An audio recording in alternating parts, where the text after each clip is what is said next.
नमस्कार, जेयू agree sciences के ज्ञान सागर प्रज्ञान में आपका स्वागत है।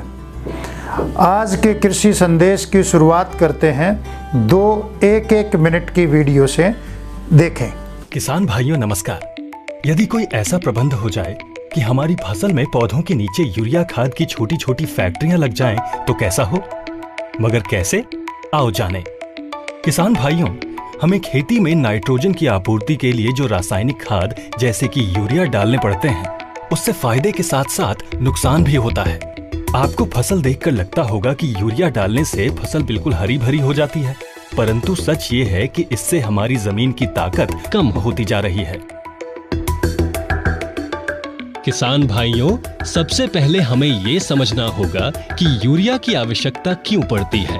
इसका मुख्य कारण है कि पुराने समय में जमीन को अपनी ताकत बनाए रखने का पूरा समय मिलता था, क्योंकि उस समय साल के एक सीजन में ही फसल ली जाती थी। इसके अलावा गोबर की खाद भी पर्याप्त मात्रा में मिल जाती थी और जमीन में लाभकारी जीवाणु पर्याप्त मात्रा में रहते थे। उस समय खेती जीवन यापन के लिए की जाती थी, परंतु आज खेती जीवन यापन के साथ साथ एक व्यापार का रूप ले चुकी है, जिससे जाने अनजाने हम अपनी जमीन का दोहन करते जा रहे हैं।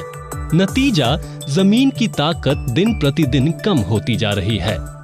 इस वजह से जमीन में रहने वाले लाभदायक जीवाणु खत्म हो रहे हैं। ये लाभदायक जीवाणु हवा में उपलब्ध 78% नाइट्रोजन को लेकर पौधे को उपलब्ध कराने में मुख्य भूमिका निभाते हैं। इन जीवाणुओं की कमी के कारण ही हमें यूरिया पर निर्भर होना पड़ रहा है। क्या आपको पता है कि नाइट्रोजन खाद की फैक्ट्री में भी हवा में मौजूद नाइट्रोजन को ही रासायनिक क्रियाओं द्वारा दाने के रूप में परिवर्तित करके रासायनिक खाद के रूप में दिया जाता है?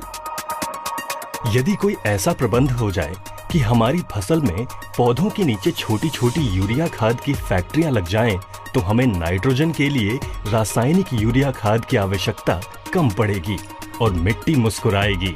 और यदि रासायनिक खाद खेतों में कम जाएगा, तो हमारी जमीन की ताकत भी वापस आनी शुरू हो जाएगी। तो किसान भाइयों, आपकी अपनी स्वदेशी कंपनी जेयू एग्री साइंसेज लेकर आई है पूरी तरह से प्राकृतिक और जैविक उत्पाद एजोमैक्स, जिसमें वही लाभदायक जीवाणु हैं जो कि नाइट्रोजन को हवा से लेकर पौधों को उपलब्ध कराते हैं। जेयू का एजोमैक्स अपनाएं, खेतों में कुदरती यूरिया खाद की फैक्ट्री लगाएं और 15 से 20 किलो यूरिया घटाएं।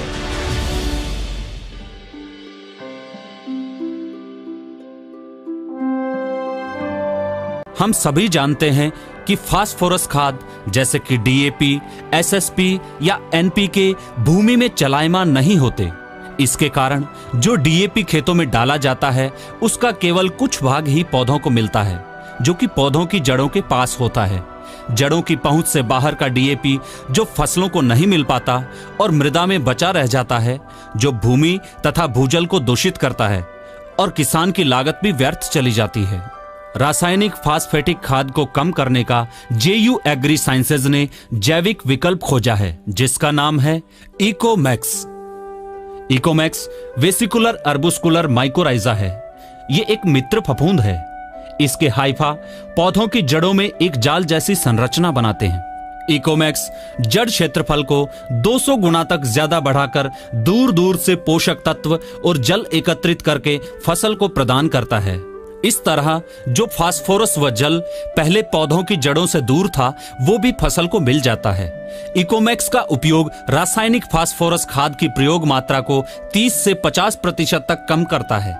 इकोमैक्स पौधों में सूखे की सहनशीलता को भी बढ़ाता है। इकोमैक्स फसल की पैदावार और गुणवत्ता को बढ़ाकर किसान की आमदनी को बढ़ाता है। इन वीडियो में आपने ये देखा होगा कि कैसे रसायन खाद डीएपी या सिंगल सुपर फास्फेट और दूसरा यूरिया के घटाने से पैदावार बढ़ रही है। लेकिन आपके मन में ये सवाल उठ रहा होगा कि ये बात सही है या गलत है। कहीं हम डीएपी या यूरिया जैसे रसायन खाद को घटाएंगे तो पैदावार गिर तो नहीं जाएगी? लेकिन ऐसा नहीं है। पैदावार घटेगी नहीं बल्कि बढ़ेगी, और ऐसा हम नहीं बोलते हैं, ऐसा भारत के विभिन्न कृषि संस्थान बोलते हैं जिन्होंने इनको टेस्ट किया है। और टेस्ट में वो जो प्रमाणित जो किया है भारत के कृषि संस्थानों ने, वो मैं आपके साथ शेयर करना चाहता हूँ, वो रिपोर्ट मैं आपको दिखाना चाहता हूँ। आइए देखते हैं कि किन आधार पे हम ये कह सकते हैं कि इकोमैक्स और एजोमैक्स के प्रयोग से डीएपी और यूरिया जैसे रसायन खादों को घटाकर पैदावार बढ़ाई जा सकती है। तो यहाँ हम देखते हैं कि धान के अंदर खरीफ 2018 और 2019 दो सीजन में आईसीआर के कृषि संस्थान करनाल द्वारा ये प्रमाणित किया गया।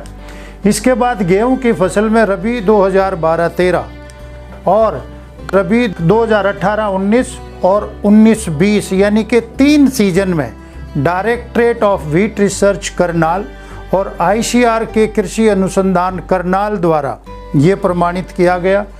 इसके बाद कपास की फसल में राजस्थान एग्रीकल्चर यूनिवर्सिटी बीकानेर खरीफ 2018 और खरीफ 2019 दोनों के अंदर, फिर कपास के अंदर ही खरीफ 2018 खरीफ 2019 अकोला के कृषि संस्थान पंजाब राव कृषि विद्यापीठ अकोला के द्वारा प्रमाणित किया गया।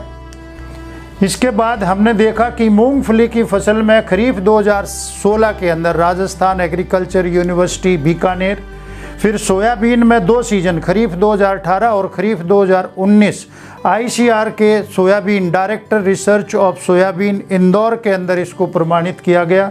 फिर आलू की फसल में रबी 2019-20 में गुजरात के दिशा पोटैटो रिसर्च सेंटर पे इसका अध्ययन किया गया। और धान की फसल में विधान चंद्र कृषि विश्वविद्यालय बंगाल नदिया के अंदर इसका अध्ययन किया गया। और इन सभी भारत के कृषि संस्थानों ने जो प्रमाणित किया उसका कंक्लूजन, उसका निष्कर्ष हम कुछ इस तरीके से देखते हैं कि अगर 100% रिकमेंडेड नाइट्रोजन फास्फोरस डाली जाए, यानी कि 1 हेक्टेयर के अंदर 218 किलो नाइट्रोजन और 375 kilo SSP single super phosphate जो फास्फोरस का एक सोर्स है डाला जाए, तो पैदावार जो निकलती है वो 41.6 क्विंटल डलती है। लेकिन जब हम इसके साथ एजोमैक्स रिकमेंडेड डोज के साथ एजोमैक्स 25 ग्राम 1 हेक्टेयर में डालते हैं तो आप देखेंगे कि पैदावार 41.6 से बढ़कर 49.2 49.2 क्विंटल हो जाती है।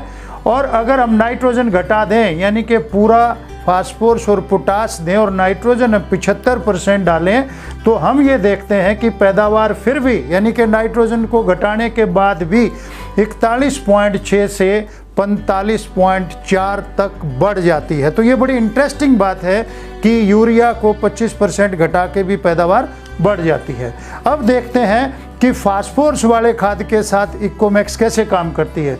यहाँ हमने दिखाया कि इकोमैक्स 5 किलो 1 हेक्टेयर में डाला और पूरा रिकमेंडेड खाद दिया, 218 किलो नाइट्रोजन 375 किलो एसएसपी, तो पैदावार आप देखिए कि 41.6 से 45.4 क्विंटल हो जाती है।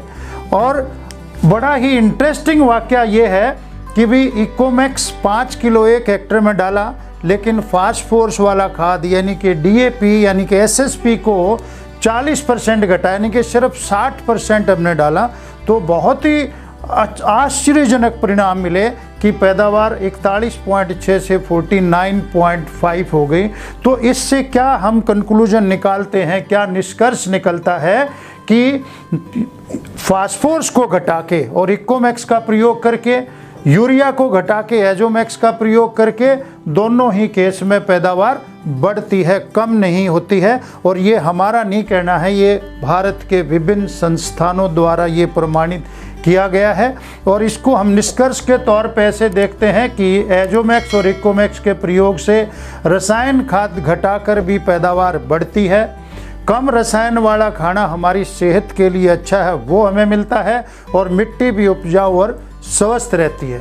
अब बात आती है कि रसायन खाद कब घटाएं और कब ना घटाएं। ये बहुत ध्यान देने की बात है यहाँ पे जो संस्थानों ने प्रयोग किया, पूरी रिकमेंडेड डोज फास्फोरस और नाइट्रोजन की मात्रा को घटा के ये प्रयोग किया।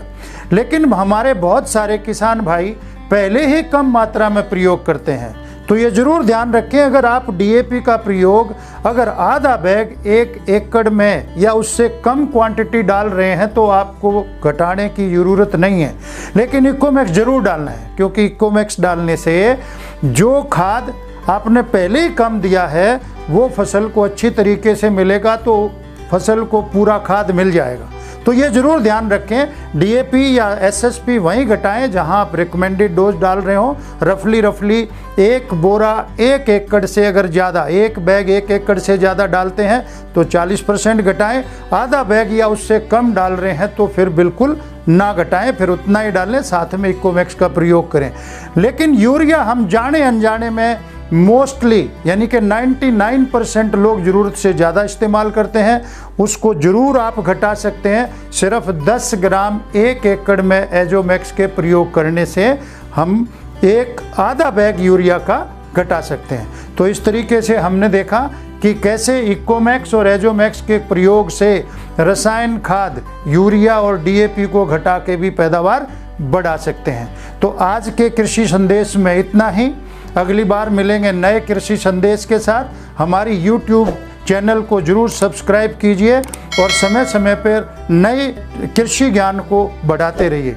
Thank you. अंत में एक वीडियो और देखिए। शुक्रिया। किसान भाइयों, क्या यूरिया डीएपी जैसे रासायनिक खादों को घटाकर भी पैदावार बढ़ सकती है, वो भी बिना खर्च बढ़ाए? जी हाँ, ये संभव है JU एजोमैक्स और इकोमैक्स के इस्तेमाल से, जिसको भारत के विभिन्न कृषि संस्थानों जैसे कि Indian agricultural research institute Karnal, directorate of wheat research Karnal, Rajasthan agricultural university Bikaner, ICAR Indian institute of soybean research Indore, Bidhan Chandra कृषि विश्वविद्यालय नदिया, डॉक्टर पंजाब राव देशमुख कृषि विद्यापीठ अकोला, सरदार कृषि नगर दांतीवाड़ा एग्रीकल्चरल यूनिवर्सिटी सरदार कृषि नगर ने भी प्रमाणित किया है। अब पैदावार भी बढ़ेगी और मिट्टी मुस्कुराएगी।